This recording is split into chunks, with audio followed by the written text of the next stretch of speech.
धीमा रहस्यमयी म्यूजिक। ये कहानी है एक लड़की की। नाम था नताशा।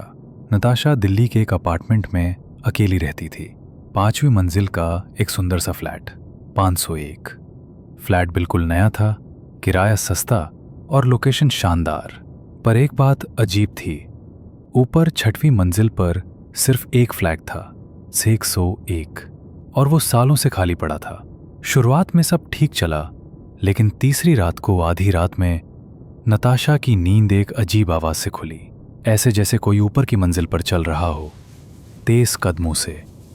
थप थप थप। उसने खिड़की से झांका। ऊपर की खिड़की खुली थी और उस पर एक औरत झुकी हुई थी, नीचे की तरफ देख रही थी। नताशा ने फौरन बिल्डिंग गार्ड से पूछा, क्या ऊपर 601 में कोई शिफ्ट हुआ है? गार्ड बोला, नहीं मैडम, वो फ्लैट तो 7 साल से बंद है, चाबी हमारे पास ही है। अगली रात फिर वही आवाजें, और इस बार नताशा को अपने दरवाजे के बाहर किसी के खड़े होने का एहसास हुआ। उसने डोर व्यू से झांका। कोई नहीं था, लेकिन जमीन पर गीले पैरों के निशान थे जो ऊपर की सीढ़ियों से नीचे आए थे। उसने हिम्मत की। अगली सुबह गार्ड से 601 की चाबी मांगी। बस एक बार देखना है।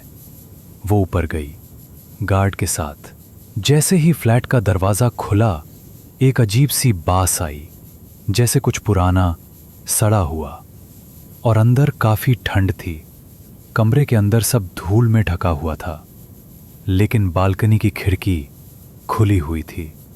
गार्ड बोला, ये मुमकिन नहीं है मैडम, हमने इसे लॉक करके छोड़ा था। नताशा ने उस जगह की एक फोटो खींची, और जब घर जाकर मोबाइल देखा तो उस फोटो में वो औरत खड़ी थी, सफेद कपड़ों में, बाल बिखरे हुए और चेहरा पूरी तरह काला। लेकिन असली झटका तब लगा जब उसने जूम किया। वो औरत उसी की तरफ इशारा कर रही थी। उसके बाद हर रात 3 बजे बालकनी की खिड़की अपने आप खुल जाती थी। दरवाज़ा लॉक होने के बावजूद कमरे में किसी के चलने की आवाज़ आती थी। एक रात नताशा ने कैमरा ऑन कर दिया और खुद को रिकॉर्ड करके सो गई। सुबह जब वीडियो देखा तो रात 2:59 पर कैमरे के सामने से एक परछाई गुजरी, और 3 बजे पर किसी ने कैमरे की तरफ